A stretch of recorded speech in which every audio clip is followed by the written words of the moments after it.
Buenas noches. Buenas noches, ¿cómo están?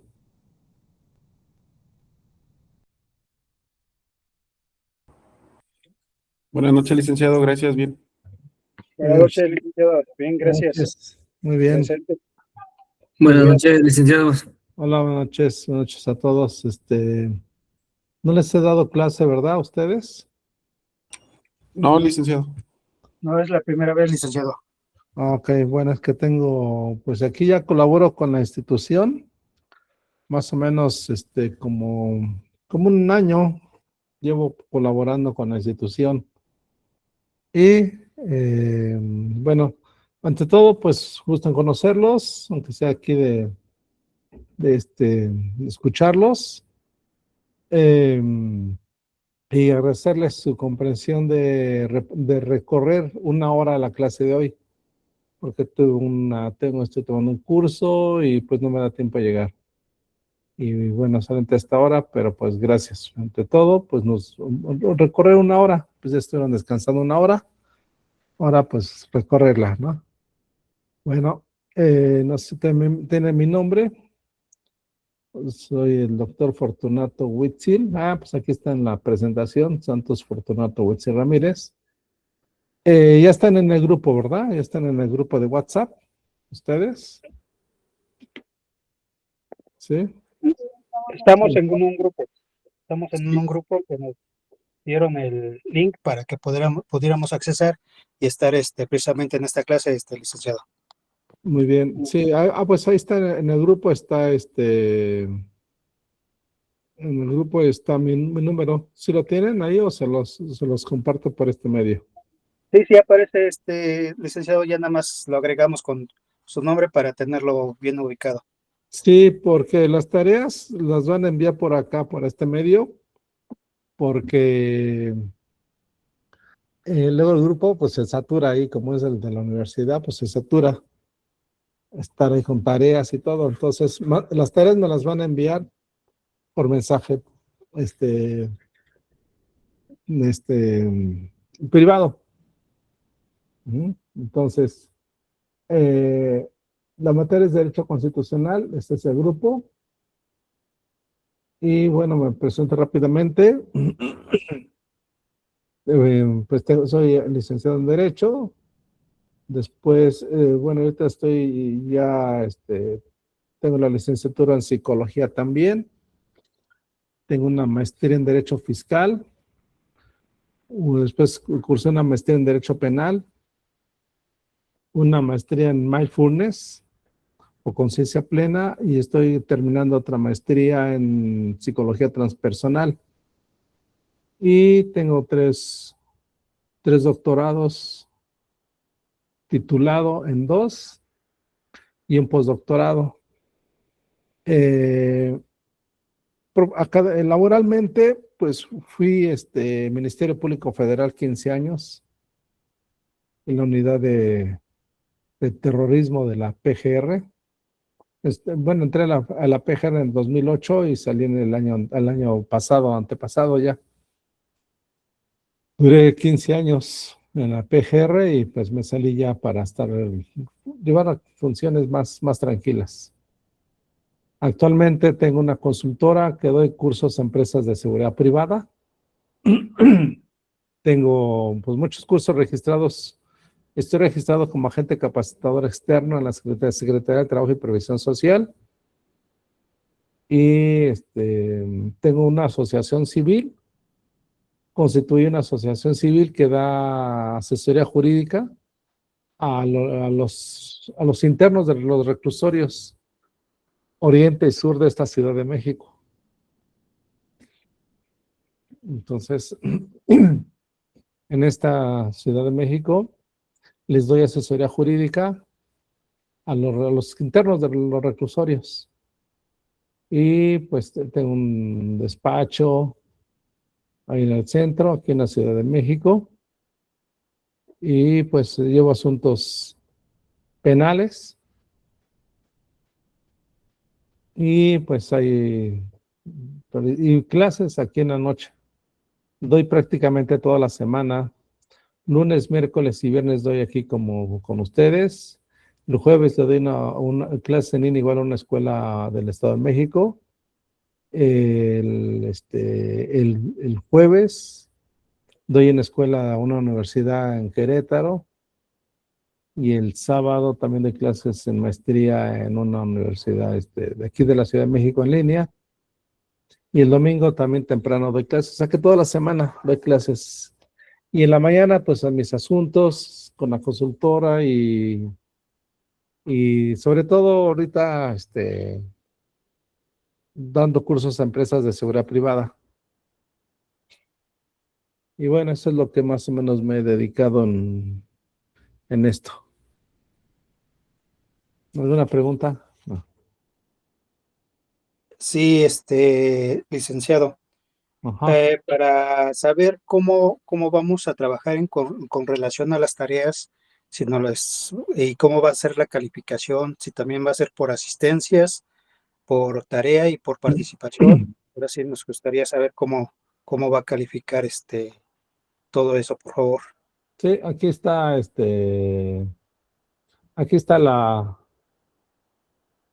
la evaluación. Ajá. Ah, ok, perfecto, licenciado, le agradezco. Ahora les explico. El primer rubro, pues, es la evaluación de la evaluación, pues es la asistencia, 10%. Un punto, ¿verdad? Dieron un puntito. Bueno, es un puntito, que no debería de tomarse en cuenta, pero bueno. El segundo rubro es el examen 50%. El examen es de lo que vemos aquí les doy en clase y de lo que a veces, por ejemplo, hoy sí vamos a ver un video sobre teoría de la Constitución. Y de lo que vemos en las 3 sesiones es el examen. Ajá. Tanto lo que les doy aquí con esas presentaciones, como lo que vemos en el video. Por eso cuando les pase videos, a veces vemos unos videos cortos de 10 minutos, 15 minutos. Pues vayan tomando nota. Buenas noches, Manuel. Vayan tomando nota de lo que van viendo en el video, porque pues para que no lo vean otro día, sino que de una vez lo van viendo. A lo mejor si tienen tiempo lo van viendo después, pero de lo que viene ahí, entonces el examen es lo que viene ahí. Y lo que vemos aquí en las 3 sesiones, ¿verdad? Y el tercer rubro es un libro que les voy a mandar ahorita, lo voy a subir al grupo, que es de este autor Ferdinand Lasalle, que es una constitución.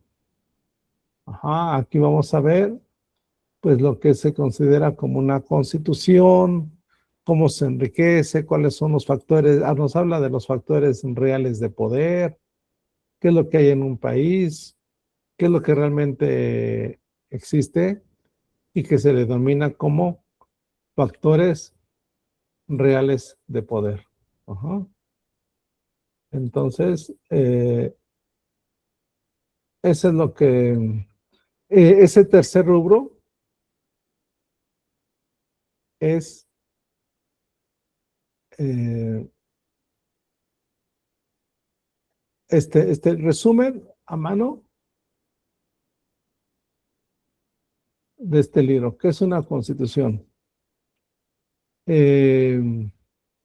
¿Por qué a mano? Porque pues ya saben, por obvias razones, ahorita con inteligencia artificial, yo conozco un poquito de la inteligencia artificial y pues, pues ustedes le piden, quiero un resumen en 5 minutos de quiero un resumen de Ferdinand Lasalle, que es una constitución, ¿y qué va a pasar? ¿Qué pasa si se lo piden a una app de inteligencia artificial? Sí, Juan Carlos. Sí, gracias, licenciado. Pues es obvio que automáticamente si nos apegamos mucho a lo que es a la inteligencia artificial, pues realmente no vamos a aprender no vamos a Exacto. aprender y no vamos a comprender pues los temas, porque realmente ahora sí, como dicen, ya nada más estaríamos pasando al panzazo y cuando quieramos ejercer o aplicar, pues ahí es donde vamos a estar con signos de interrogación. Sí, exactamente. Sí, sí. Es buena para algunas cosas, pero obviamente nunca van a poder meternos por osmosis el contenido de la información, ¿verdad? Por mucho que queramos, pues no. Entonces, no hay de otra más que, pues, leerlo, claro, no van a hacer el resumen completo, ¿no? Pero sí ir viendo algunos capítulos, este capítulo habla de esto, de esto, de esto, de esto. Ajá, porque claro, de aquí al viernes es un libro pequeño también, ¿no? No tampoco, no es un libro grueso, es un libro pequeño, es un libro delgado, pero que más o menos se note que tuvieron alguna ganas de aprender algo de este libro, ¿no? Entre 4 cuartillas más o menos, entre 3 a 4 cuartillas, que se note que quisieron ver qué hay ahí, ¿no? ¿Qué hay en este libro? Ajá. Entonces, ahí se da uno cuenta, ¿no? Como si tuvieron la intención de leerlo, si se mandan por fotos, mandó Manuel. Sí, exactamente. Hacen su libro, hacen su resumen y le toman fotos y ya lo suben al grupo. Me lo mandan por mensaje. Antes para más tardar el sábado a las 12 de la noche, o sea que tienen prácticamente toda la semana. Ajá. Van haciendo media cuartilla diaria y ya el fin de semana tienen. Ya les acabo de mandar el libro en el grupo de WhatsApp. Ajá. Ya no hay más que al grupo, por privado, María García, sí les acabo de mencionar que es por mensaje privado. Ajá. María García, ¿ya te había visto, ya te había dado clase? Se me hace conocer tu nombre. Sí, creo que en febrero nos dio clases, algunos, y luego agregaron a más compañeros. ¿De este año o del año pasado? De este año. O sea, apenas. Sí, apenas. Sí me suena tu nombre. Sí, por el apellido. Sí, sí. También a ti, Manuel, en este les di clase. Sí, ok, gracias. ¿A quién más ya le he dado clase? A un servidor vimos, creo, introducción a la criminalística.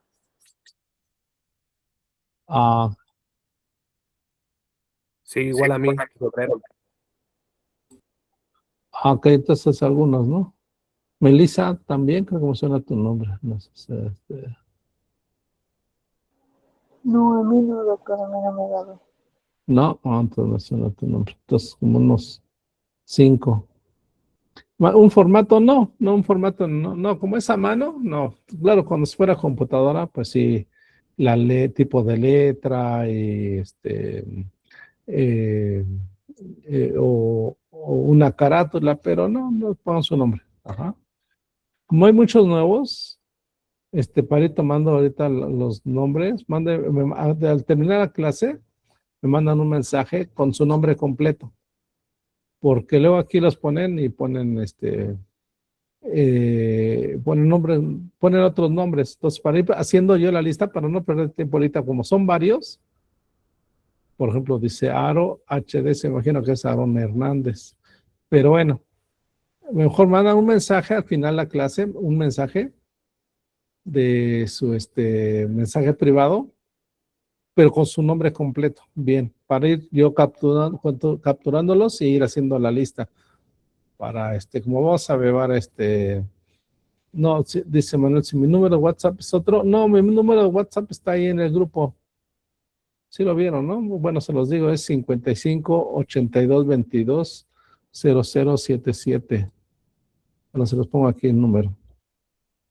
Fue en donde nos mandó el libro, ¿no? Sí, exacto. Sí, está el nombre. De todo lo puse aquí. Ajá. Bueno. Entonces vamos a cursar 4 materias en este módulo, ¿verdad? Es Derecho Constitucional, Derecho Penal 2, Derecho Penal 1, Técnicas de Expresión Oral. Son las 4 materias que vamos a llevar, es decir, vamos a estar escuchándonos un mes. Ajá. Entonces, el resumen es a mano, ya les decía, y como decía Juan Carlos, por obvias razones. Y dirán, no, sí lo voy a hacer, pero les pasa, aunque digan ustedes, sí lo voy a hacer, lo voy a leer así. Y si yo les dijera computadora, les aseguro que llegó el viernes y no hicieron nada. Y lo que a veces se hace es que 5 minutos, yo me gana el tiempo, el sábado lo hago a las 10 de la noche, lo hago y ya lo mando, no, ¿verdad? Así pasa. Mejor vayan haciéndolo a mano poco a poco, ya tienen el libro, ya se los envié, ya tomen un rato para irlo haciendo. Y que se note que quieren. Lo que sí va a tener es, en la estructura va a tener una introducción, un breve párrafo, desarrollo y una conclusión. Ajá, conclusión crítica. Ahora aquí no la puse.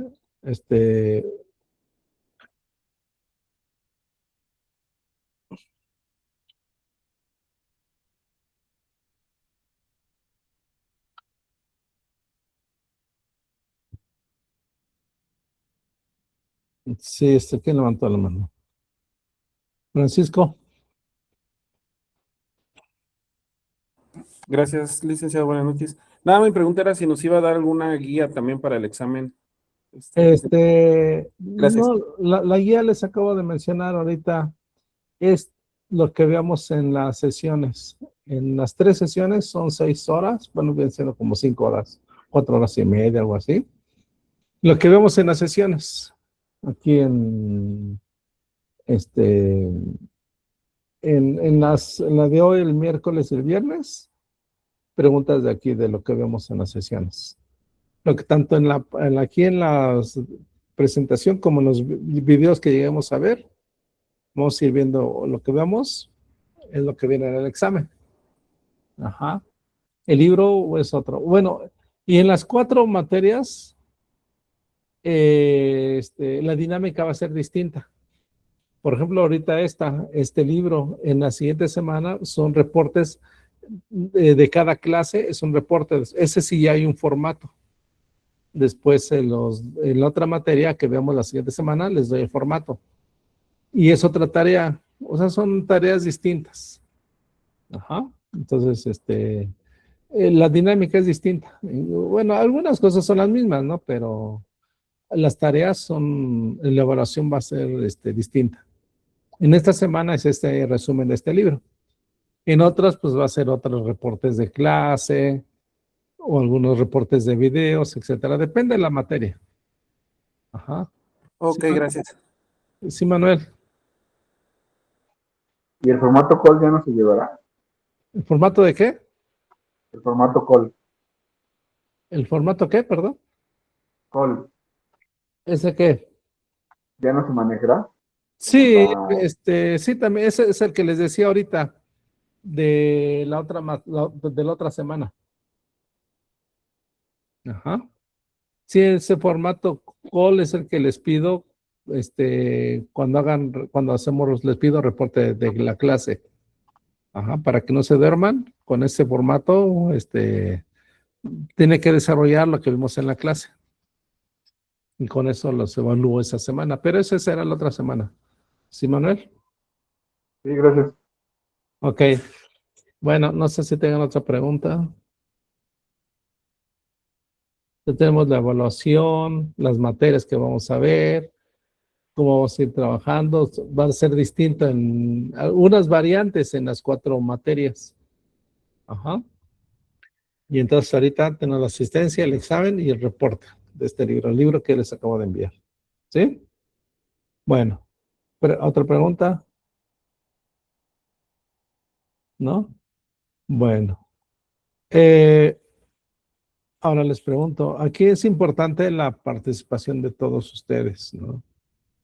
La participación es solamente, como ven este modelo de ahorita de esta clase, pues es rápido, es muy rapidísimo, de modo que también por eso tienen que trabajar fuera de la clase, porque ver lo que solamente en 5 horas es muy poquito, ¿verdad?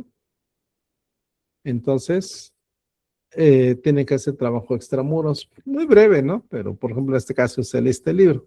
En otro caso son los reportes de clase. Pero en esta hay que trabajar, pues hay que verlo más breve. Y aquí les muestro lo más breve en lo que vemos en clase. Lo que mínimo que deben de saber al pasar por una materia de eso, para que tenga más o menos pues idea y conocimiento de cada una de las materias pues, que están viendo. Permítame un segundo.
Bueno, entonces, les decía que es importante la participación de ustedes, ¿no? Que estén, aunque sea, dirán ustedes tonterías, pero lo importante es que no son tonterías, que son, porque a veces dicen, es que no quiero participar porque pues no sé y voy a hacer una tontería. Pues no, todo es importante desde su constructo, desde su pensamiento, desde su información que tienen. Entonces es importante que lo expresen. Aquí es válido si no están en lo cierto, pues es un lugar seguro aquí donde ustedes pueden manifestarse, expresarse y están aprendiendo, están en un proceso de formación y aquí nadie está mal, ¿no? Tienen, porque lo que dicen es pues lo que ustedes tienen de conocimiento. Entonces es importante su participación, que comenten con cuestiones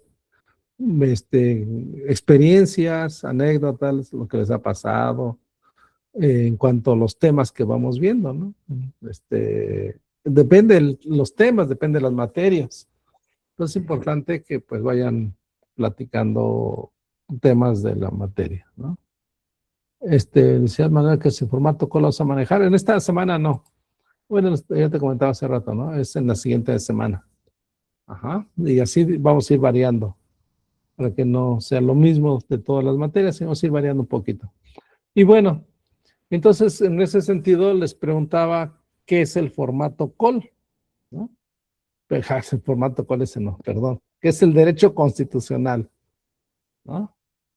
¿Qué idea tienen del derecho constitucional? Ya han visto varias materias, ¿no? Ya vieron que es, por ejemplo, no sé, algunas materias y ven, es un conjunto de normas jurídicas que regula esto, ¿no? Ahora, respecto al derecho constitucional, ¿qué idea tienen?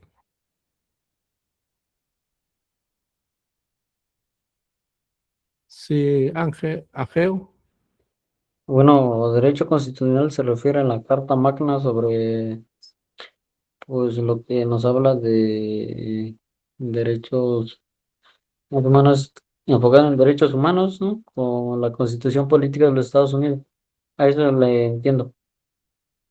Exacto, algo importante que menciona, pues es la Constitución, ¿no? Ajá, muy bien.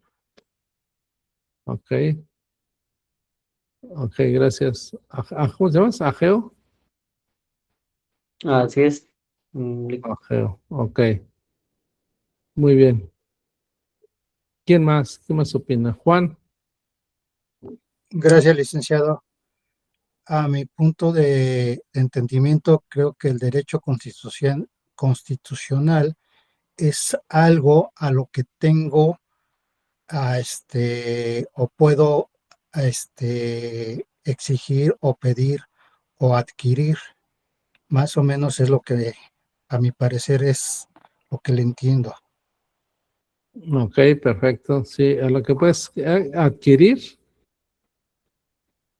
Sí, adquirir, como decir, la misma palabra lo dice, tengo derecho a, sí, y siempre y cuando esté dentro de lo que es la Constitución. Ajá, sí, exacto, muy bien. Entonces, en la Constitución es el margen, ¿no? Es el objeto de estudio del derecho constitucional. Ok, gracias. Arcadio. Sí, licenciado, buenas noches. A lo que yo le entiendo al derecho constitucional es que es todo lo que nace de la Constitución Política de los Estados Unidos Mexicanos, referente al derecho público y a la aplicación y el estudio de esos derechos para hacerlos válidos en el conjunto de la sociedad. Es lo que le entiendo a ese licenciado. Ok, perfecto. Sí, muy bien, mencionaste algo muy importante, ¿no? En parte del derecho público, ¿no? Es una rama, en efecto, es una rama del derecho público. Eso está muy bien. Gracias. Manuel, creo que ya no, ¿verdad? Sí, profesor. No. ¿Me escucha? Sí, sí, te escucho. Yo pienso que creo que es un conjunto de normas donde todos nos debemos de regular. Es como normas, también tenemos, la misma como usted lo dice, ¿no? Obligaciones. Ok. Sí, muy bien. Ok, entonces vamos a ver principalmente que el objeto de estudio de esta materia pues es la Constitución, ¿verdad? Y dentro de la Constitución, pues vamos a ver, por ejemplo, cuáles son las partes de la Constitución, qué es una Constitución, como el libro que van a ver, vamos a ver qué es la teoría de la Constitución, vamos a ver constitucionalistas, y qué es una rama del derecho público. Entonces, todos esos temas, y está muy ligada la Constitución a los derechos humanos. Tenemos un concepto últimamente, seguramente han escuchado, que pues actualmente se le ha dado mucho enfoque, mucho auge a los derechos humanos. Bueno, cuando hablemos de derechos humanos, pues vemos que está muy relacionado esos derechos humanos con la Constitución.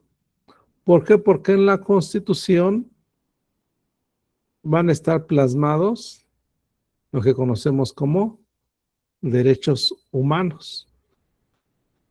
Que bueno, tendremos que tomar otro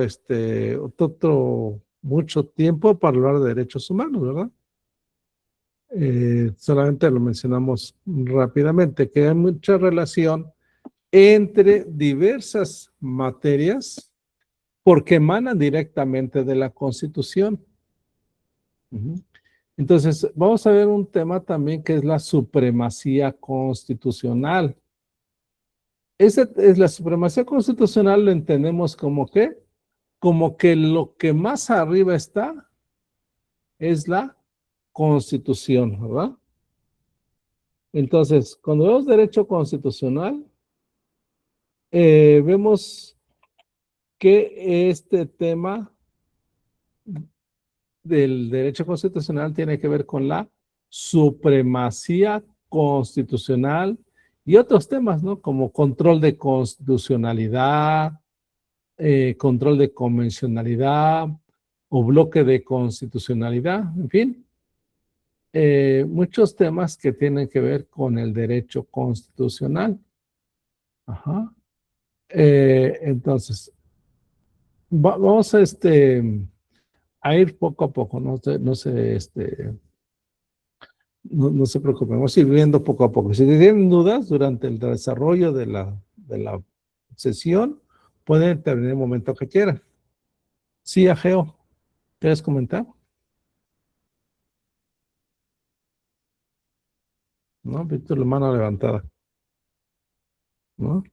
Bueno, entonces, les mencionaba que el derecho constitucional pues, está muy ligado a diversas materias. Y una de esas es la supremacía constitucional. La supremacía constitucional ha variado, se ha modificado. ¿Por qué? Porque antes se establecía que el máximo ordenamiento en un país es la Constitución. Por eso el nombre lo dice, supremacía constitucional. O sea que más arriba de una constitución, pues no hay otro ordenamiento, ¿verdad? Me refiero a dentro de un país. Entonces, dentro de un país, por ejemplo, dentro del Estado mexicano, ¿qué es lo que está más arriba como ordenamiento jurídico? Pues no, diríamos que es la Constitución, ¿verdad? Ese es el tema de la supremacía constitucional. Que arriba de la Constitución no hay nada, ¿verdad? Se llama, es el non plus ultra. Non plus ultra en latín. Non plus ultra, ¿qué quiere decir? Que arriba de la Constitución no hay nada. Ajá. Es lo máximo. Ajá. Entonces, la Constitución, pues es un documento, ¿no? Diríamos ahora, como dicen nuestros constitucionalistas, como Karl Lowenstein o Carl Schmitt o Maurice Duverger, o en México, Castellanos Tena, que son los constitucionalistas, pues dirían que es un documento jurídico político, ¿verdad? Una constitución, que vamos a ir viendo que es una constitución, ¿verdad? Es un instrumento, un documento jurídico político. Este documento jurídico político, pues ha tenido una historia trascendente a través de la historia de los estados, ¿verdad? Principalmente porque ya desde la Constitución, desde la cultura griega, ya encontramos referencia a una constitución. Por ejemplo, hay una obra los clásicos ya hablaban de constitución, donde decían que había tantas constituciones como estados-nación en la cultura griega. Entonces, pues ya desde entonces hablaba, pero bueno, ya no nos vamos a ir tanto a la historia de hace 2000 años, ¿verdad? Sino que vamos a ver que en el estado moderno, es decir, ¿a qué nos referimos con el estado moderno? A la conformación de los países que conocemos actualmente, ¿verdad? ¿Y cuándo ubicaremos la conformación de los países como los conocemos actualmente? ¿Cuándo los podremos ubicar? ¿Quién podrá comentar? ¿Quién puede opinar? ¿Cuándo creen que se empezaron a conformar los países o los estados como actualmente los conocemos? ¿Por qué? Porque a través de la historia de los movimientos políticos, pues desde entonces había, por ejemplo, imperios, ¿no? Por ejemplo, el Imperio Romano, el imperio después, posteriormente, por ejemplo, ya el imperio de Genghis Khan, o otras culturas, por ejemplo, aquí en Mesoamérica, y teníamos los pueblos, por ejemplo, el imperio maya, ¿no? Y en fin, pero pero eso nos iríamos más atrás, pero no nos vamos a ir tan atrás, ¿verdad? Mencionaba, pero solamente vamos a empezar a ver desde la conformación del Estado moderno. ¿Y cuándo podrán ustedes considerar que surge el Estado moderno? ¿En qué momento histórico? ¿Cuándo creen que surge el Estado moderno como lo conocemos? O los países, como los conocemos como países, ¿verdad? Yo creo que, perdón, licenciado, yo creo que eso se Adelante. empieza a dar a base de la necesidad de poder llevar un control y poner reglas para que haya armonía entre los pueblos y convivencia entre los ciudadanos. Yo creo que es cuando se empiezan a dar esas necesidades y pues precisamente empiezan lo que son las revoluciones, porque por revolución no significa nada más de balazos y todo. O sea, revolución pues, es como un significado de cambios donde ya se empiezan a hacer incluso las cartas magna, los tratados, todo eso, licenciado. Exacto. Sí. Y, ok, muy bien, ¿no? Gracias. Entonces, ¿qué más, Jaime? Sí, buenas noches, compañeros. Sí, algo Sí. parecido iba a mencionar, que podría ser después del hecho histórico de la Revolución Industrial. No sé si tenga algo que ver o esté bien. Sí, exacto. Tiene que ver con eso, a eso precisamente me voy refiriendo. El Estado moderno, pues, tiene que ver vamos a ver este video muy breve de 15 minutos, donde para hablar del derecho constitucional tenemos que hablar del Estado, ¿verdad? De la conformación de estados, pero ha sido un proceso gradual, poco a poco, principalmente después de ¿qué? Después de la Edad Media, es decir, más o menos en el siglo XIV, siglo XV. ¿Por qué? Porque después de que decae la época medieval, se empieza ¿qué? Empieza a crearse el Estado moderno como lo conocemos actualmente, ¿verdad? Pero claro, la geografía del mundo ha cambiado mucho, ¿verdad? Y principalmente en Europa se dan estos cambios, ¿verdad? Es decir, se va consolidando el Estado moderno, lo que conocemos actualmente. Y ha sido un proceso gradual, un proceso que se ha desarrollado, pero no solamente como países, porque como organización del Estado ha habido muchas y siguen existiendo hasta el día de hoy diversas organizaciones de Estado, o sea, acá se les llama estados sui generis, o sea que tienen características muy particulares. ¿Qué quiero decir? Que no todo el mundo son países, hay estados también, por ejemplo, que ha habido a través de la historia desde el siglo XV, con características muy particulares, por ejemplo, el Vaticano, ¿no? Donde está el sede de la iglesia. Hay estados o países que han tenido características muy particulares. Ajá. Por ejemplo, ha habido colonias, países que son colonizados, ha habido imperios, por ejemplo, en Europa, después de la caída de la Segunda Guerra Mundial, después de la caída del muro de Berlín, de hecho, tuve la fortuna de estar ahí en Berlín cuando cayó en el 89, vivía en Europa, y me tocó estar ahí precisamente cuando cayó el muro de Berlín. O sea que, pues ya imagínense, ¿no? De hecho, espero ir en 2 años otra vez a Berlín. Espero, ¿no?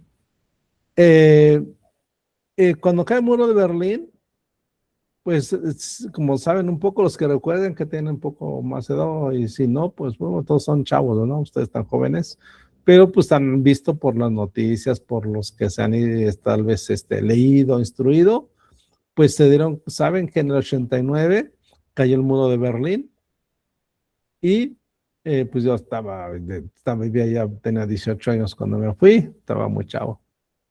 Entonces, cae la cortina de hierro que le llaman y se empiezan a desboronar, se le llama desboronar o caer Europa del Este. Y la geografía de Europa cambia nuevamente y ha cambiado, ¿no? Por ejemplo, hay países que han desaparecido, Polonia desapareció, la Unión Soviética, los Soyuz Sovietsky, la Unión de Repúblicas Socialistas Soviéticas, pues se fragmentó, Yugoslavia se fragmentó, y así diversos países se han fragmentado, ¿no? Y por los 80, 90 surgieron muchos países nuevos. Entonces ha sido un proceso, ¿no? Todo un proceso desde, no sea, actualmente diremos que hay países que se siguen o hay tendencia que se sigue todavía modificando algunos estados-nación. Hay lugares, por ejemplo, los quebecois o los franceses, la Quebec en Francia, en Canadá, se quieren independizar, ¿no? Hace algunos años, Inglaterra se salió, el Brexit, no sé si se han escuchado el Brexit, la salida de Gran Bretaña de la Unión Europea. Todavía hay problemas de nacionalismos como los vascos en España o en Irlanda, ¿no? La Irlanda del Norte. En fin, todavía siguen habiendo problemas de delimitación geográfica de los estados-nación. Entonces, no, es un proceso que no se ha todavía consolidado. Algunos estados, países, pues sí tienen una tradición, una historia casi milenaria, ¿no? Por ejemplo, allá en Medio Oriente, por Irak, Turquía, los países que las primeras, o las sociedades, civilizaciones más antiguas, ¿no? Pero hay otros lugares donde se sigue todavía reestructurando, y es lo menos, ¿no? Pero ha habido diversas, el Vaticano les mencionaba, hay diversas conformaciones de estados. Y bueno, vamos a ver entonces en este video algo, cómo surge el Estado moderno, ¿no? Entonces pongan atención, vamos a verlo. Voy a iniciarlo.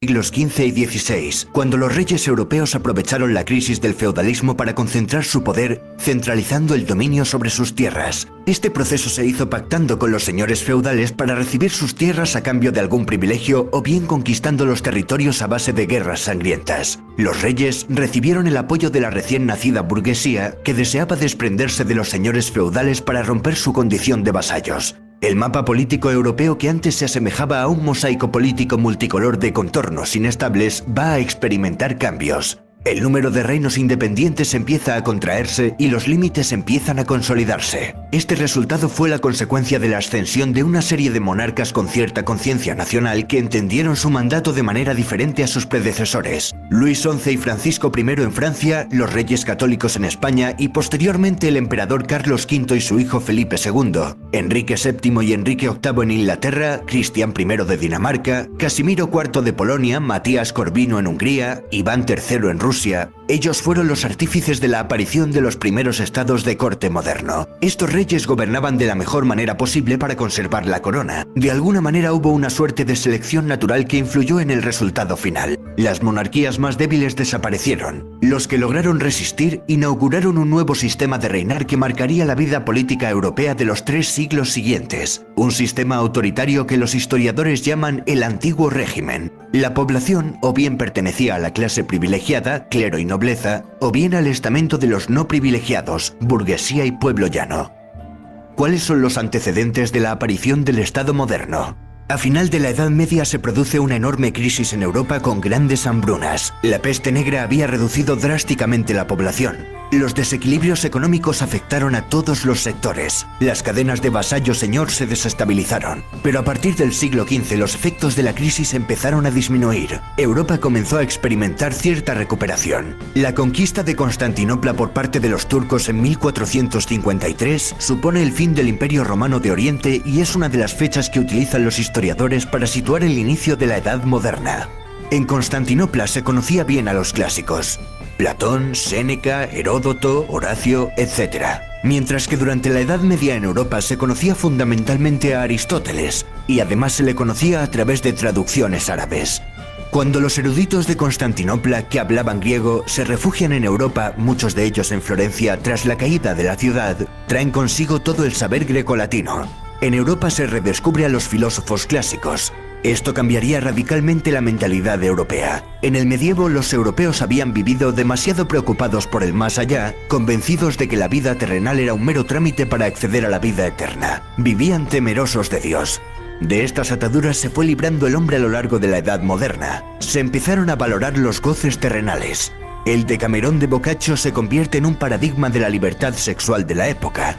Se sustituye el teocentrismo medieval por el antropocentrismo, el hombre como centro del universo. Si trabajas en diseño, marketing, contenidos o cualquier área creativa, este workshop es para ti. En Founders hemos preparado una sesión en directo, gratuita y 100% práctica. Surge el humanismo como reacción a la educación escolástica aristotélica de la Edad Media. Algunos humanistas empezaron a referirse a su propia época como un periodo de luz que rompía con la larga noche del pasado. Boccaccio y Petrarca fueron dos profetas de lo que estaba por llegar. Bajo el dominio de los Medici, Florencia se convierte en la cuna del Renacimiento, en una nueva Atenas. Por Florencia pasaron el arquitecto Brunelleschi, el arquitecto y tratadista Alberti, el escultor Donatello, el pintor Rafael, y dos genios absolutos como Miguel Ángel Buonarroti, que dominó la escultura, la pintura y la arquitectura, y Leonardo da Vinci, pintor, arquitecto, científico, inventor, músico y un largo etcétera. El Renacimiento surge pues en Italia y supone una ruptura con la mentalidad medieval y una vuelta a los valores de la cultura clásica. Un gusto por la vida, por la belleza del cuerpo humano. El hombre renacentista se libera y vuelve su vista hacia la Edad Clásica, a Grecia y a Roma. Desde Italia las ideas renacentistas llegaron al resto de Europa con rapidez. Se produce un renacer estético. Este nuevo talante se vio reflejado en las artes, pero también en todos los campos del saber. Ciencia, filosofía, política.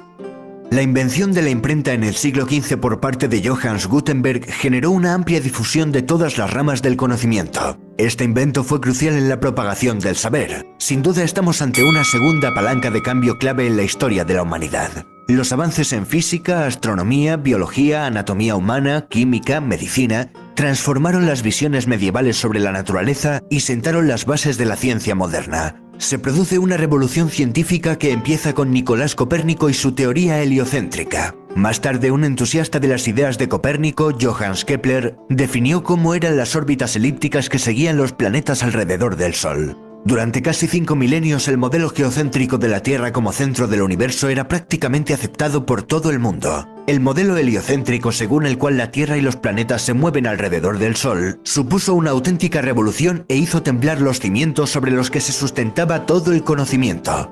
La atrevida hipótesis heliocéntrica chocaba de frente con las Sagradas Escrituras. El Tribunal de la Santa Inquisición investigó a Galileo por defender los postulados de Copérnico y casi le cuesta la vida. La revolución científica culmina con Isaac Newton. En 1687 publica su obra más importante, Principios Matemáticos de la Filosofía Natural. En esta obra expone la teoría de la gravedad inspirada en un suceso acaecido años antes mientras meditaba bajo la sombra de un manzano cuando un fruto cayó del árbol. El humanismo y la invención de la imprenta fueron las dos primeras palancas de cambio que activaron la Edad Moderna y trajeron consigo el Renacimiento y una revolución científica. La tercera palanca fue el descubrimiento de América en 1492. Cristóbal Colón, en su afán por encontrar una nueva ruta que le lleve a las Indias, se topa con un nuevo continente desconocido a ojos de Europa, América. Este hecho supuso el encuentro de dos mundos que habían evolucionado de manera aislada. Empieza una etapa de conquistas en el nombre de la fe católica. Un grupo reducido de españoles puso en jaque al imperio azteca con Hernán Cortés al frente. Los españoles supieron aliarse con las tribus locales a las que el gran Moctezuma tenía sojuzgadas. Cortés traía caballos y armas muy superiores, pero el arma más poderosa que sus hombres traían consigo era invisible al ojo humano: la viruela y otras enfermedades. Los europeos ya eran inmunes a estos agentes patógenos, sin embargo los indígenas no. Cuando Pizarro llegó al Perú, las enfermedades ya habían llegado a la región y habían diezmado a la población. La viruela fue realmente el arma biológica que conquistó América. En un primer momento, los españoles y portugueses se repartieron el Nuevo Mundo en el Tratado de Tordesillas, pero las demás naciones europeas querían un pedazo de ese pastel y posteriormente también se lanzaron a la conquista. Surgió la fiebre por el oro y la plata.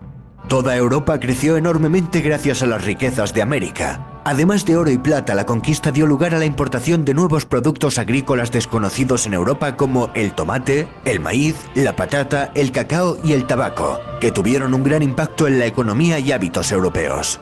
La burguesía comercial y financiera se benefició por el mercantilismo y la expansión europea subsiguiente a la era de los descubrimientos. Durante la Edad Moderna se va a producir una transición del feudalismo al capitalismo. La apertura del mundo a los europeos con la era de los descubrimientos trae como consecuencia la primera economía mundial. Aparecen las primeras bolsas de valores como la de Ámsterdam y la de Londres. La Bolsa de Valores de Ámsterdam fue fundada en 1602 por la Compañía Holandesa de las Indias Orientales y operaba con acciones y bonos. Semanalmente publicaba un boletín que se utilizaba como referente a la hora de ejecutar las órdenes de compra-venta. Las compañías privilegiadas tomaron el control monopolístico de rutas y productos. La clase comercial y financiera se fue fortaleciendo con el nacimiento del Estado moderno, pero principalmente en aquellos con mentalidad protestante, como veremos a continuación. Si haces este ejercicio al despertar, nunca más vas a necesitar subtítulos en inglés. La cuarta palanca de cambio que afectó enormemente en el devenir de los tiempos y en los avances de la época fue la reforma protestante iniciada por Lutero. Durante el final de la época medieval se había producido una gran crisis en la Iglesia Católica, debido a numerosas acusaciones de corrupción eclesiástica y falta de piedad religiosa. Para financiar la construcción de la Basílica de San Pedro en Roma, la venta de indulgencias se disparó. Las indulgencias no perdonan el pecado, pero reducían los años que los pecadores debían pasar en el purgatorio antes de entrar en el reino de los cielos. La Iglesia Católica empezó a traficar con los sentimientos de los fieles. En 1517, un monje alemán, Martín Lutero, colgó en la puerta de la iglesia del Palacio de Wittenberg un escrito en el que exponía 95 tesis contra la doctrina católica de las indulgencias. Aunque tan heroico acto no está tan claro. Lo que sí se produjo es un debate que puso patas arriba a la cristiandad. La reacción de Roma no se hizo esperar. El Papa condenó firmemente las tesis de Lutero con un efecto contraproducente que solo consiguió darle más publicidad al alemán. No solo se enfrentó con el Papa, sino que el recién coronado emperador Carlos V quiso poner en orden los asuntos con Lutero. El emperador le exigió a Lutero que se retractara de sus doctrinas, pero Lutero solo reconocía la palabra de las Sagradas Escrituras. Convirtió la Biblia en el único criterio para determinar cualquier asunto relacionado con la fe. La casta clerical perdía así su función mediadora entre Dios y el hombre. Lutero era un hereje y como tal fue declarado proscrito. La imprenta fue el secreto del éxito del protestantismo. En Europa se producían anualmente millones de copias de las ideas reformistas. Lutero fue el autor más prolífico, pero había más escritores protestantes. Europa sufriría una radical transformación religiosa y el poder de la Iglesia se disgregaría en diferentes confesiones protestantes. La evidencia demuestra que Lutero no destruyó la Iglesia, sino que creó otra. Ni Lutero dejó de ser clérigo ni disminuyó el número de ellos. Simplemente se formó un nuevo cuerpo sacerdotal, solo que ahora ese cuerpo de pastores servía únicamente al señor del territorio, que era el que le daba de comer, y no a un papa extranjero y a un emperador de intereses afines. Los nuevos estados modernos exigían más independencia de la Iglesia Católica Romana. El rey de Inglaterra, Enrique VIII, también desvinculó sus lazos con Roma y fundó la Iglesia Anglicana. La causa fue que el rey quería anular su matrimonio con Catalina de Aragón, hija de los reyes católicos y tía de Carlos V. El Papa de Roma, Clemente VII, se opuso a la anulación de su matrimonio. La respuesta del monarca fue romper con el catolicismo y erigirse como jefe supremo de una nueva iglesia, la Iglesia de Inglaterra. La Iglesia anglicana guarda muchas similitudes con la católica, pero no depende de Roma. Tras la muerte de Lutero, el pensamiento de Juan Calvino cobró fuerza y se hizo mayoritario entre los reformistas. Calvino era un seguidor de las ideas de Lutero y convirtió la ciudad de Ginebra en un estado teocrático de corte totalitario. Los pastores se convirtieron en policías de la moral y los viajeros comprobaban asombrados cómo en aquella ciudad no había robos, ni prostitutas, ni asesinatos, ni lujos, ni alcohol, ni bailes, ni vicio de ningún tipo. Es preciso en este instante recordar que la Iglesia Católica condenaba fuertemente el cobro de intereses, censurando esta práctica con el nombre de usura. En la España católica, de hecho, el trabajo manual era algo deshonroso propio de seres de segunda. Los hombres de honor solo se manchaban las manos en la guerra. Por eso muchos hidalgos preferían la pobreza a tener que trabajar. Sin embargo, en los países del norte de Europa, donde se extendió la moral calvinista, el trabajo dignificaba al hombre, y ser comerciante o prestamista acabó siendo una ocupación honrosa. Una moral consagrada al capital. Por ello estos países prosperaron y se enriquecieron. Y no es desacertado decir que por ello los países protestantes son más trabajadores, más austeros y ahorradores que los católicos. El calvinismo no solo se extendió por Europa, sino que los movimientos migratorios llevaron el calvinismo a Norteamérica. Los puritanos ingleses que viajaron en el Mayflower Los hugonotes franceses, los colonos holandeses de la Nueva Ámsterdam, más tarde llamada Nueva York, y los irlandeses escoceses presbiterianos de los Montes Apalaches. Los colonos calvinistas también fueron los primeros europeos que colonizaron África del Sur. Fueron conocidos posteriormente como Boers o Afrikaners. La reforma protestante liderada por luteranos, calvinistas y anglicanos había desencadenado un cisma europeo que se tradujo en cruentas guerras de religión. En Francia se persiguió a los hugonotes calvinistas. En la noche de San Bartolomé en París, el rey francés mandó ejecutar a más de 3000 hugonotes. Las matanzas se extendieron por todo el país. En unos días los católicos se cobraron más víctimas que las que se cobró el Tribunal de la Santa Inquisición en toda su historia. Las tensiones entre católicos y luteranos también desencadenaron la Guerra de los 30 años, que si en principio tuvo un desencadenante religioso, terminó por convertirse en una guerra europea en la que las grandes potencias intentaron buscar su hegemonía. La feligresía católica europea se había reducido drásticamente. El daño infligido por la reforma fue enorme. Los católicos necesitaban una contrarreforma que pusiera orden y coto a los desmanes que se venían practicando desde hacía tiempo y que diera respuesta a la reforma protestante. En la ciudad de Trento se celebró un concilio que supuso para la Iglesia una especie de catarsis. Se puso orden en el clero, se eliminaron algunos abusos y se reformó la administración. Además, se idearon formas de propaganda para atraer fieles y propagar la fe. El arte fue utilizado como un vehículo de expresión para mayor gloria de Dios y de la Iglesia. Nace el arte barroco, un arte retorcido, dramático, exagerado que abusa del ornamento. El arte barroco triunfó en toda Europa, incluso en la zona protestante, y se reveló como un atractivo mecanismo de propaganda y control ideológico.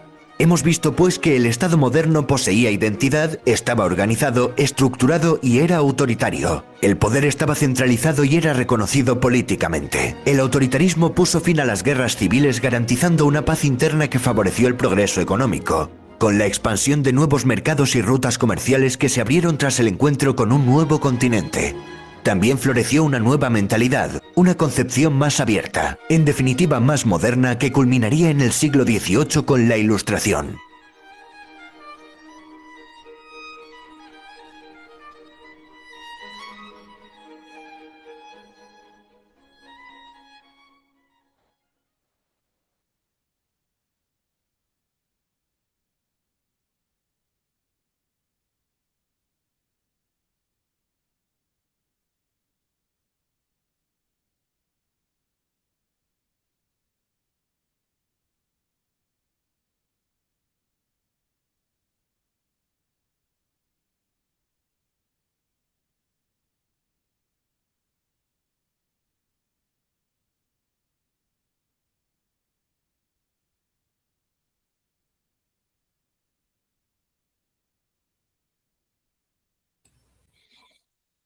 Muy bien.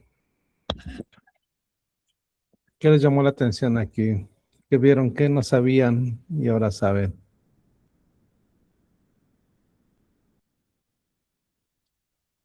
Pues sí, sí, es muy importante, muy detallado cómo se inicia, cómo empieza desde la época moderna o surge la necesidad de empezar a hacer una constitución, ahora sí, leyes aparte de lo que es el cristianismo, porque pues antes era precisamente la iglesia la que gobernaba, la que decía lo que estaba bien, lo que estaba mal, según de acuerdo a la Biblia. Eso es lo que más o menos entendí. Ok, perfecto. Muy bien, gracias. ¿Quién más?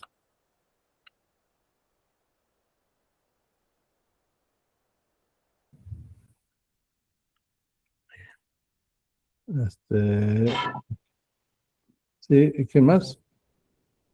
¿Quién es ahorita? ¿Jaime? No. ¿Jaime? Sí. Ok. ¿Nadie más?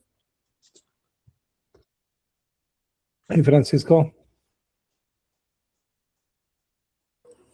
Gracias, licenciado. No, pues, a mí me llamó mucho la atención que marcó la transición, pues, como dice ahí, del feudalismo al absolutismo. Se centralizó el poder monárquico y pues de ahí surgió todo. Como todo fue una cascada de cambios.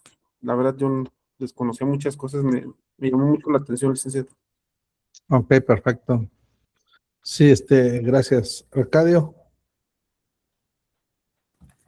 Sí, licenciado, ahí, ¿cómo se llama? Referente al proceso de la organización de los estados modernos, pues básicamente ahí en la explicación que nos refiere es que el fin del feudalismo empieza a abarcar estados o organizaciones reguladas a través de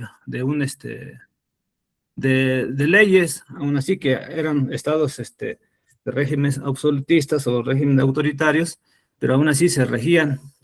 Y también una de las formas de control social es que reformó esa organización o esos estados que se empezaron a transformar, pues es a través de la iglesia, como un esquema de control y un esquema de cambio también hacia las sociedades.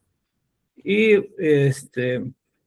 también esos cambios también fueron ideológicos, fueron cambios culturales y cambios también científicos que fueron modernizando esas sociedades y que a través de ellas ahora se fueron transformando en una sociedad ya más organizada, más regulada y mediante un esquema de leyes y empezaron a formar las regulaciones de control para la sociedad.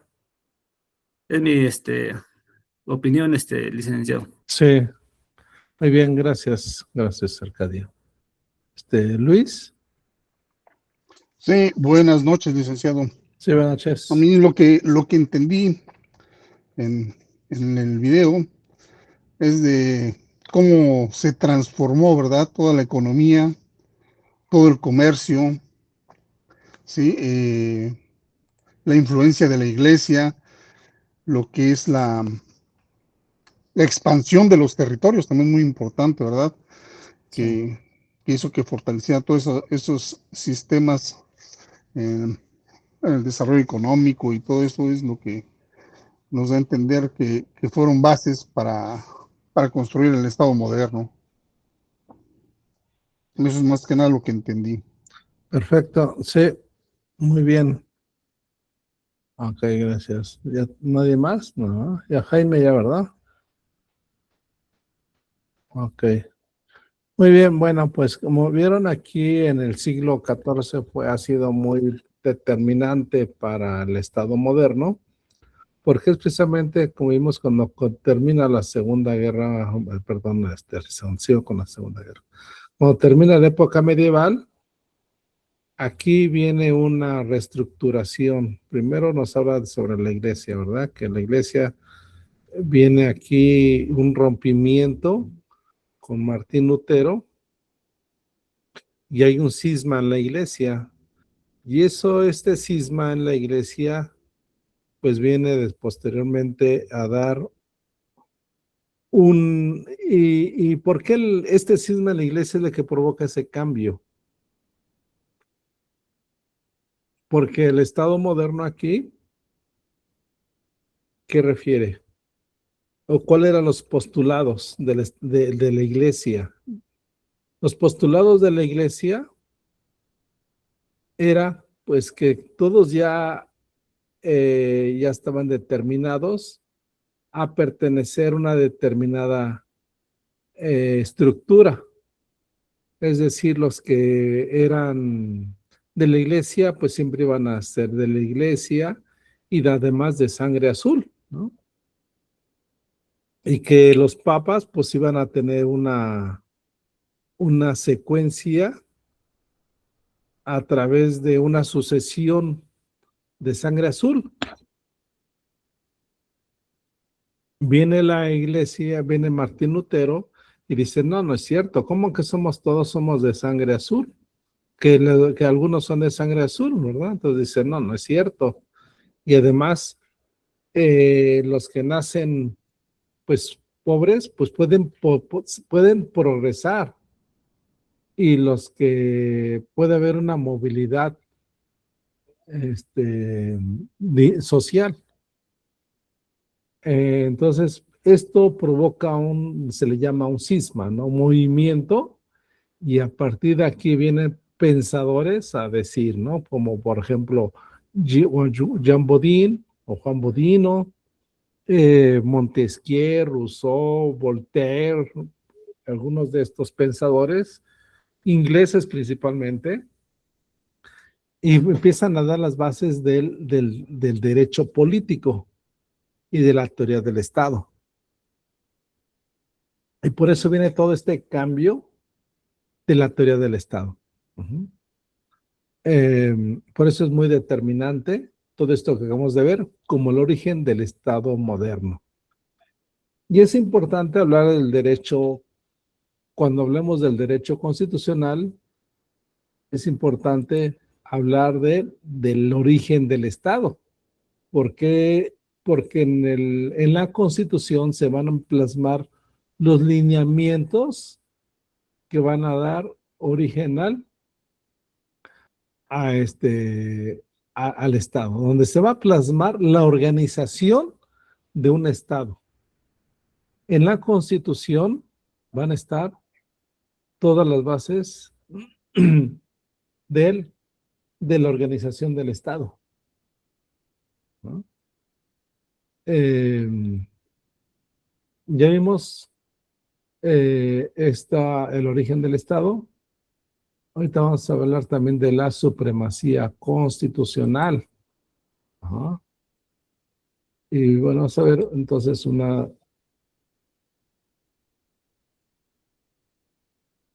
vamos a analizar una definición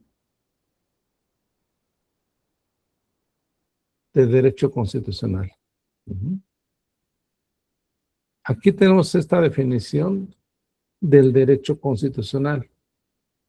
Es la rama del derecho público que estudia las normas fundamentales, la estructura, funcionamiento y límites del Estado, así como la protección de los derechos fundamentales de los individuos. Se basa en la Constitución como norma suprema, regulando la organización política y jurídica de una nación, ¿verdad? Entonces aquí tenemos mucho para analizar. Ya les decía, es una rama del derecho público. ¿Por qué? Porque el derecho se divide en público y privado. El privado regula relaciones entre particulares. ¿Cómo qué ramas? Por ejemplo, el derecho civil, el derecho mercantil, que estas son las ramas del derecho privado. Y el derecho público va a regular las relaciones entre los entes públicos. ¿Cuáles son los entes públicos? Los entes públicos son, por ejemplo, las instituciones, como en este caso en México, la Secretaría de Hacienda y Crédito Público,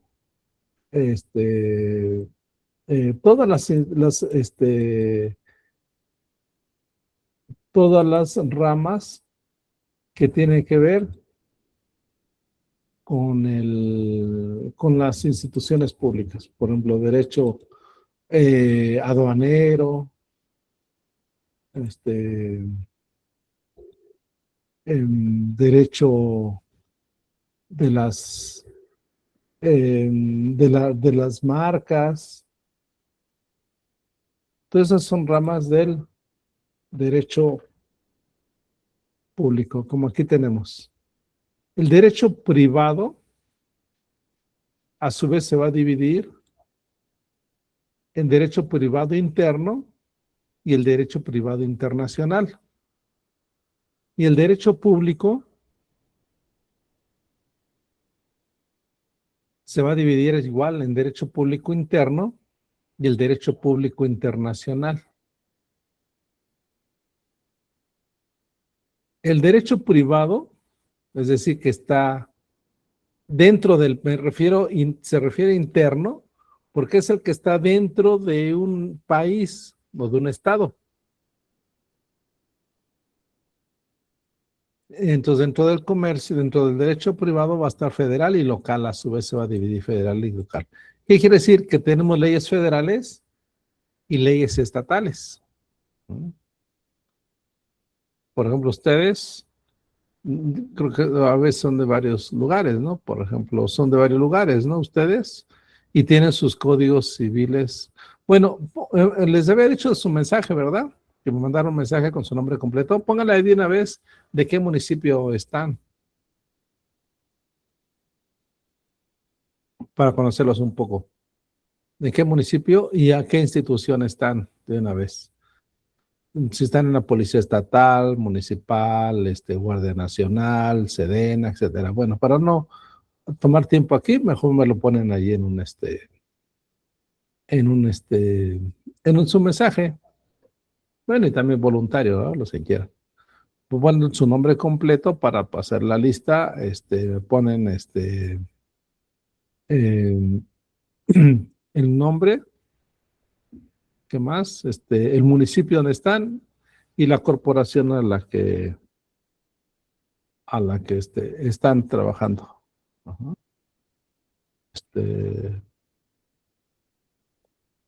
Israel. No, pero me lo mandan en mensaje por WhatsApp, porque de ahí voy a poner ir pasando sus nombres a la lista.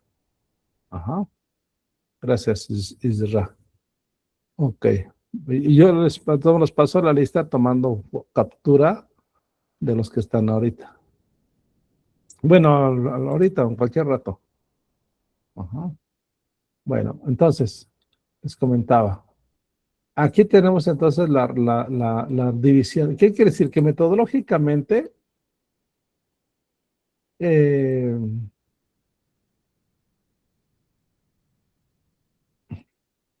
dividimos el derecho en ramas, ¿verdad? En dos ramas. Primero en dos ramas, derecho público y derecho privado. El derecho, a su vez, cada una de estas ramas, la vamos a dividir en derecho privado, público y derecho privado internacional. ¿Ah? Y después vamos a seguirla subdividiendo. ¿Ah?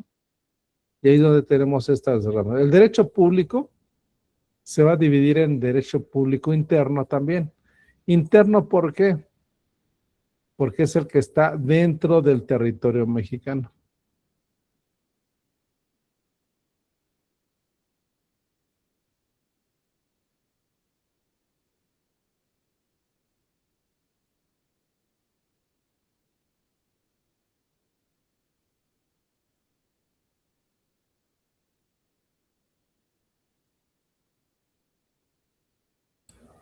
No sé si aquí tengan duda de cómo está estructurado el derecho o cómo se dividen las ramas del derecho.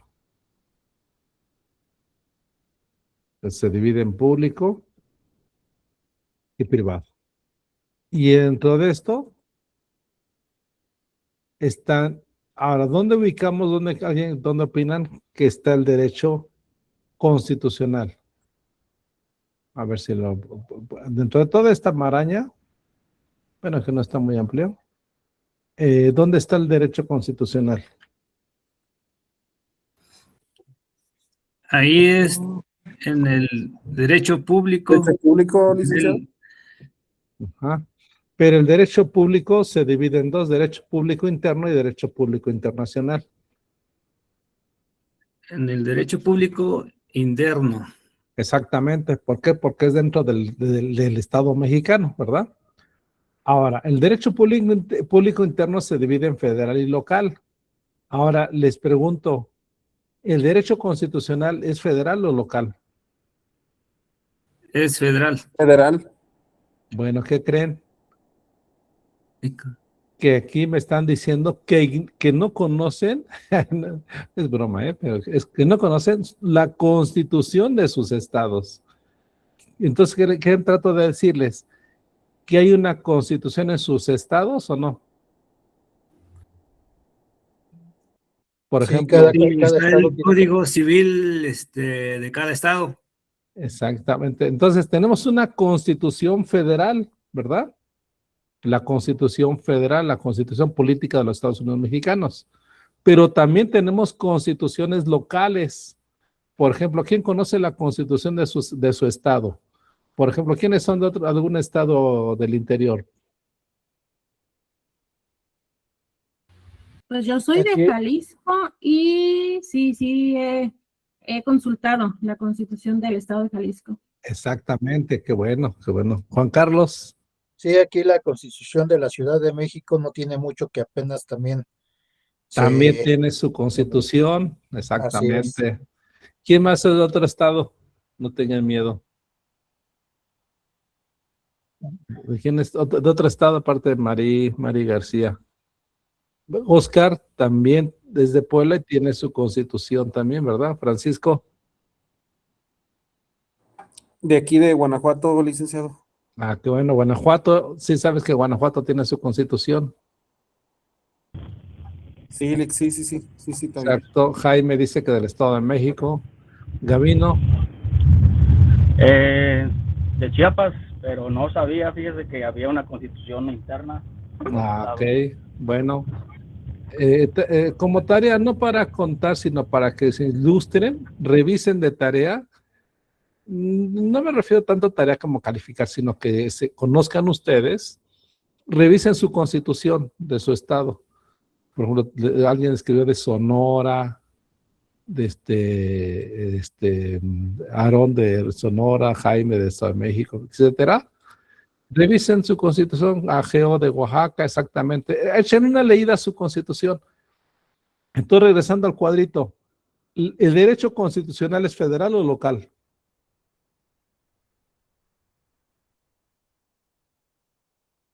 ¿Mm?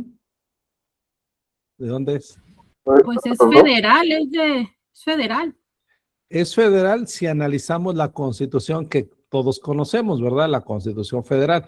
Pero si estudiamos la constitución de cada uno de los estados, entonces, ¿qué quiere decir? Que también el derecho constitucional es ¿qué? Local. Local. Como dice Manuel, de los dos, exactamente. Si estudiamos la constitución federal, pues es federal, ¿verdad? La que prácticamente todos conocemos. Pero también si estudiamos la constitución de sus estados, también hay derecho constitucional local. Entonces hay de los dos, dependiendo del ámbito de interés, exactamente, Oscar. Porque hay constitución federal y hay constitución estatal, ¿verdad? Totónico de Tula Hidalgo, Marco Antonio, dice Marco Antonio, un mensaje que dice Totónico Hidalgo, no, pero no te entendí ahí el mensaje. No querrás decir que Totonilco tiene su constitución. No, es broma, no, ¿verdad? Es broma. Así es, pero bueno, entonces hay un derecho constitucional federal y hay un derecho constitucional local. Exactamente, Manuel. Los 32 estados cuentan con su constitución. Y ahorita que vean su constitución local, ¿qué va a decir? En el artículo, casi por lo regular, el artículo primero, dice: es voluntad del pueblo de Oaxaca unirse en una federación. Es voluntad del pueblo de Zacatecas unirse en una federación. ¿Por qué? Porque somos un estado federal, ¿verdad? México es una república representativa, democrática y federal, compuesta por estados libres y soberanos en cuanto a su régimen interior, pero unidos ¿en una qué? Federación. Exactamente, unidos en una federación. Entonces, todos los estados están de acuerdo con el pacto federal.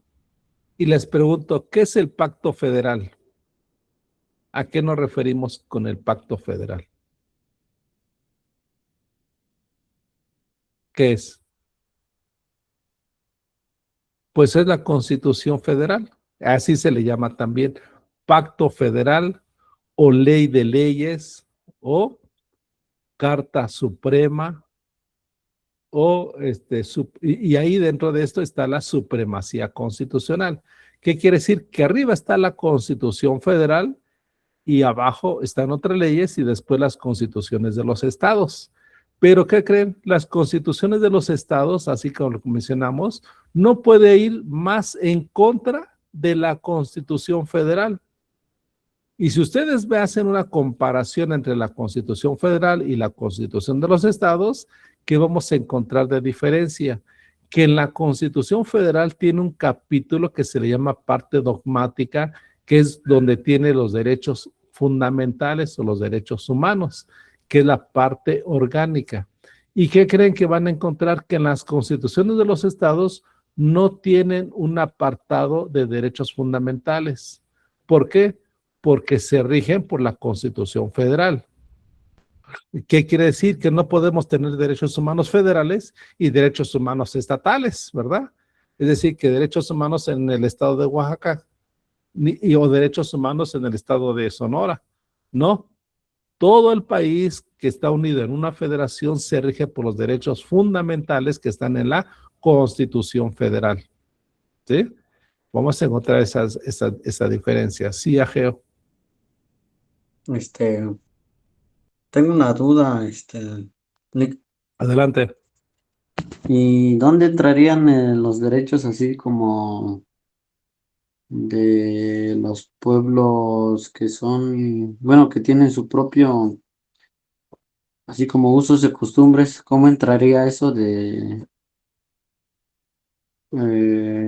cómo entrarían, bueno, esos son como ¿Dónde derecho, están regulados? ajá, como, En la Constitución Federal se reconoce los usos y costumbres de los pueblos originarios y se señala en la Constitución que hay una diversidad, una multiculturalidad en México.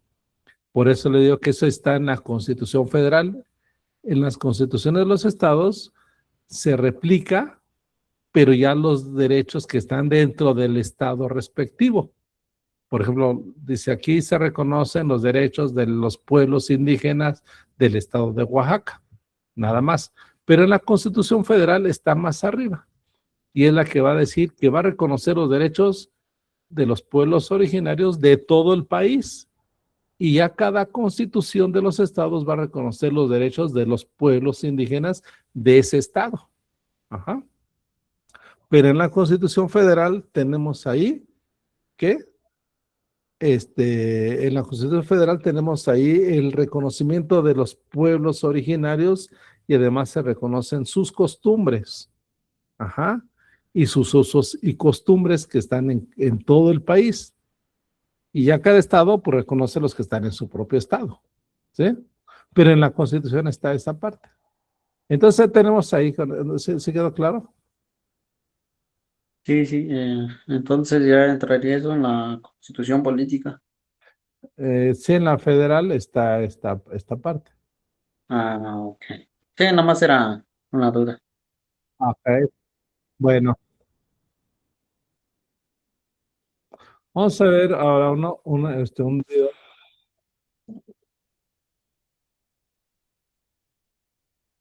Vamos a ver este es asunto que está muy relevante a través del derecho constitucional. Estamos viendo ahorita un poquito de antecedentes. Este caso es muy relevante para la historia del derecho constitucional. Ajá. ¿Por qué?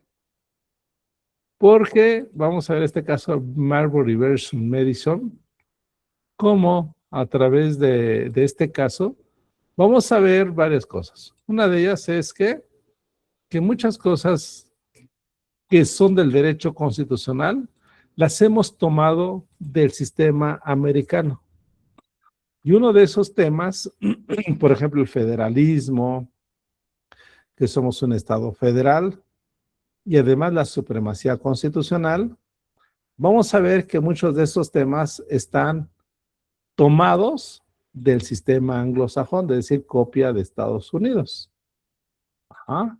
Entonces, con vamos a ver esto precisamente. este principio de supremacía constitucional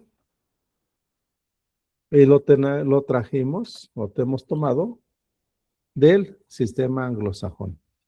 ¿Pero qué es? Bueno, a ver si ponga mucha atención y bueno, vamos a verlo, a ver qué es lo que comprenden de este caso.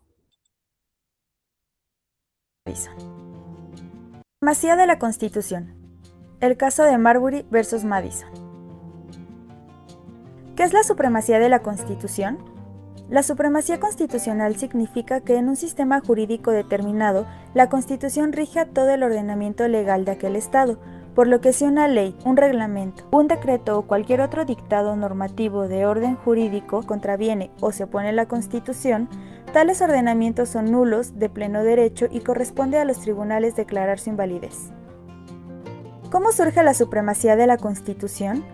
El constitucionalismo moderno surge del legado jurídico-político de la Revolución Francesa, que proporcionó la idea de democracia moderna y soberanía popular. Otro de los aportes fue realizado por Estados Unidos a través de su Constitución de 1787, marcando los lineamientos a los que deben apegarse las leyes superiores de los estados modernos. Resultado de lo anterior, se establece un caso emblemático de aquel país, que fue la decisión de la Corte Suprema al resolver el caso Marbury versus Madison, con el voto del juez John Marshall en el año de 1803, siendo el precedente jurídico más significativo que dio cabida al principio y teoría de la supremacía constitucional. ¿Qué sucedió en el caso de Marbury versus Madison? En el año de 1801, John Marshall toma el cargo de juez en la Corte Suprema de los Estados Unidos. Durante ese mismo año, Thomas Jefferson toma posesión de la presidencia de dicho país. Cuando Marshall toma posesión como presidente en la Corte Suprema, el Poder Judicial en Estados Unidos era la rama de gobierno menos respetada y la más débil, además de que el presidente de los Estados Unidos pertenecía al partido contrario al del juez, ocasionando una relación complicada entre ellos. El caso comienza cuando a pocos días de que Jefferson tomara posesión de la presidencia, el presidente en curso, Adams, realiza el nombramiento de 42 jueces de paz para servir por un periodo de 5 años en los distritos de Columbia y Alexandria. Ante esto, el Senado realizó las ratificaciones correspondientes el 3 de marzo, un día antes de la toma de posesión de Jefferson. Para ese entonces, Marshall también se desempeñaba como secretario de Estado y era él quien debía sellar los nombramientos y enviarlos a sus titulares. Ante la premura de la solicitud, no pudo concluir con esta, dejándola en manos del nuevo secretario de Estado, James Madison, quien se negó a sellar y entregar los nombramientos faltantes. Para 1802, la situación no se había resuelto y además el Senado decide modificar la ley sobre los circuitos judiciales y elimina las plazas de los jueces nombrados por Adams. William Marbury es uno de los jueces que había sido nombrado por el presidente Adams y ratificado por el Senado, pero no recibió su nombramiento. Ante ello, él demandó a Madison como responsable de mandarle su nombramiento y en el carácter de secretario de Estado, pidiendo una orden de mandamus para que el gobierno se viera obligado a hacerle llegar su nombramiento. El 24 de febrero de 1803, Marshall da a conocer el veredicto a nombre de la Suprema Corte, el cual expone mediante 3 preguntas fundamentales. ¿Tiene el promovente derecho al nombramiento que solicita? Si tal derecho o ese derecho le ha sido negado, ¿las leyes de su país le ofrecen un remedio? Si le ofrecen tal remedio, ¿ese remedio es un mandamus que expide la Corte? Bajo dichas preguntas, y considerando que por un lado, en la sección 13 de la Ley de Organización Judicial de 1789, se menciona que la Suprema Corte tiene la jurisdicción para intervenir en casos surgidos de cualquier tribunal, mientras que por otro la Constitución de Estados Unidos, en su artículo 3, sección 2, indica que la Suprema Corte tiene jurisdicción únicamente en casos que provengan de tribunales inferiores, lo que significaba que, para el presente caso, la Corte no tenía ninguna jurisdicción, ya que éste había surgido directamente de la Corte misma, por lo que Marshall concluye que la sección 13 de la Ley de Organización Judicial de 1789 es inconstitucional y establece lo siguiente. 1. La Constitución representa la ley suprema de una nación, que limita los poderes. 2. Una ley creada por el Congreso, contraria a la Constitución, es nula y no puede obligar a los tribunales a obedecerla. 3. La obligación del Poder Judicial es hacer valer la ley y proteger la Constitución. 4. En casos donde una ley ordinaria del legislativo y la Constitución sean aplicables, deben considerar que la Constitución es superior a cualquier otra ley. De esta manera se crean las bases de la supremacía de la Constitución y de las obligaciones de un juez. ¿Cuál es la importancia de la supremacía constitucional para el derecho constitucional? Parte esencial del derecho constitucional es el análisis, reflexión y comprensión de la Constitución como texto fundamental de un sistema jurídico. Así, una de las características principales de esta es ser considerada como la norma suprema, la ley de leyes o Carta Magna. Esto último en recuerdo de la Carta Magna inglesa de 1215, que otorgó de manera pionera derechos a los ciudadanos ingleses que debían ser respetados inclusive por el monarca. Así, la Constitución da consistencia a cualquier sistema jurídico concreto, pues es la base de la estructura del Estado. Así lo exponen distinguidos tratadistas internacionales como Georges Vidal y Raymond Quer de Marber en Francia, Manuel García Pelayo Alonso y Gregorio Peces Barba en España, al igual que Germán Vidart Campos y Segundo Linares Quintana en Argentina.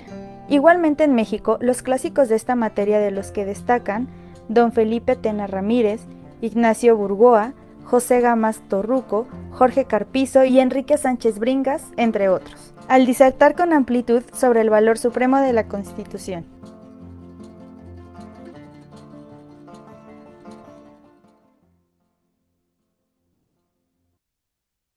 ¿Por qué tu ex compañera de clase está siempre viajando por el mundo y tú sigues llegando justo a fin de mes?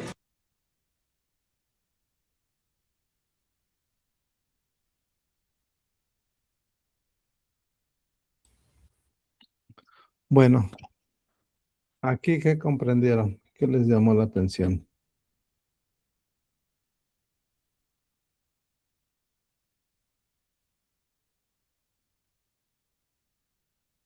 ¿Nadie?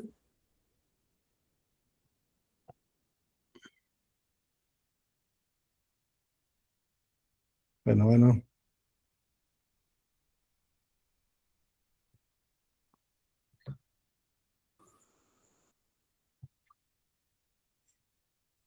Sí, licenciado. ¿Qué pasó? ¿Qué? Sí, ahí en la proyección, bueno, en lo que yo le entendí es que la supremacía constitucional se refiere que se entiende que esta supremacía regula a todo lo que surja después de de la publicación de la estructuración de una constitución ya de cualquier estado. En este caso, el caso de Estados Unidos es que quisieron hacer una modificación, una ley regulatoria, pero no estaba establecido en la Constitución. Entonces, la aplicación de esa ley regulatoria que quisieron hacer los congresistas para poder modificar esa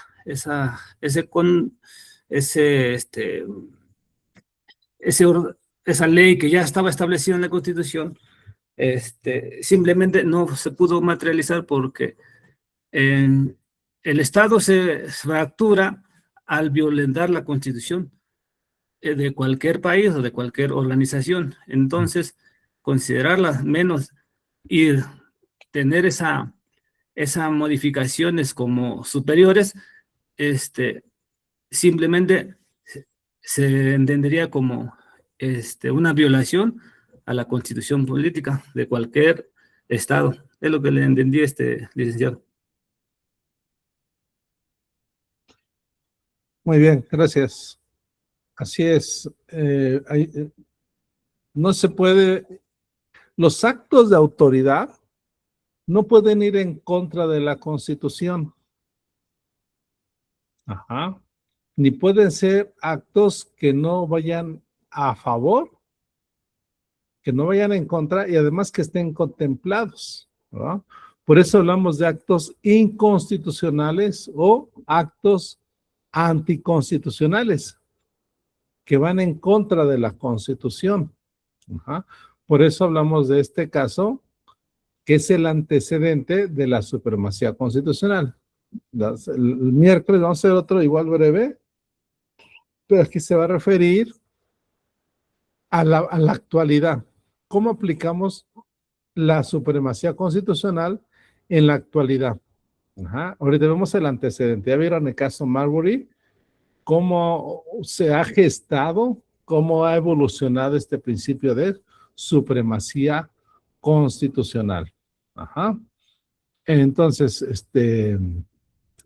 así como este caso que se toma de Estados Unidos, hay otros casos, otras figuras que tienen que ver con el ejercicio del poder que han sido retomadas por de otros países, principalmente de Estados Unidos. Ajá. Bueno, pues, pues por lo pronto, pues ya vimos aquí algunos antecedentes. Y pues bueno, pues ya no los dejo tanto tiempo. Un poquito, vamos a terminar un poquito antes, porque bueno, ya me esperaron. Ya recorrimos un poco. Dice que se tiene que mantener sobre todo tipo de ley o reglamento de la Constitución. Exacto, ya que de ella emanan todas las anteriores, así es.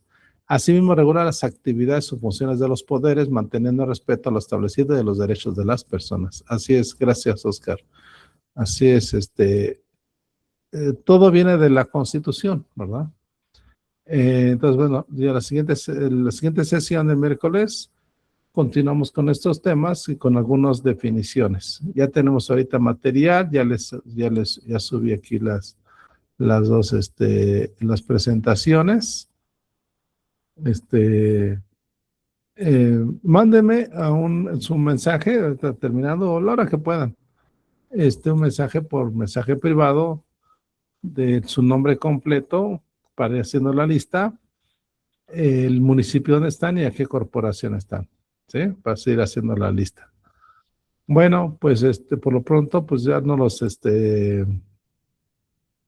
dejo tanto tiempo. Nos vemos el miércoles a las 8 de la noche, horario normal. Ahorita nada más por una semana o dos, creo que todavía voy a recorrer los lunes, una hora. Pero ya el miércoles y viernes normal de 8 a 10 de la noche. ¿Sí? Entonces, está bien, licenciado. Le agradecemos. Al contrario a ustedes. Y el miércoles nos vamos entonces a las 8 de la noche. Normal. Nada más vayan haciendo entonces su tarea, vayan haciendo su resumen y como parte cultural revisa su constitución y a ver si quien participa comentando qué les pareció su constitución de los estados. Gracias, Jaime. Gracias a ustedes, a todos ustedes. Pasen bonita noche. Nos vemos, nos escuchamos el miércoles normal. Hasta pronto. Buenas noches, licenciado. Gracias. Buenas noches a todos. Descansen. Sí, a ustedes. Buenas noches. Hasta luego, compañeros. Buenas noches. Buenas noches.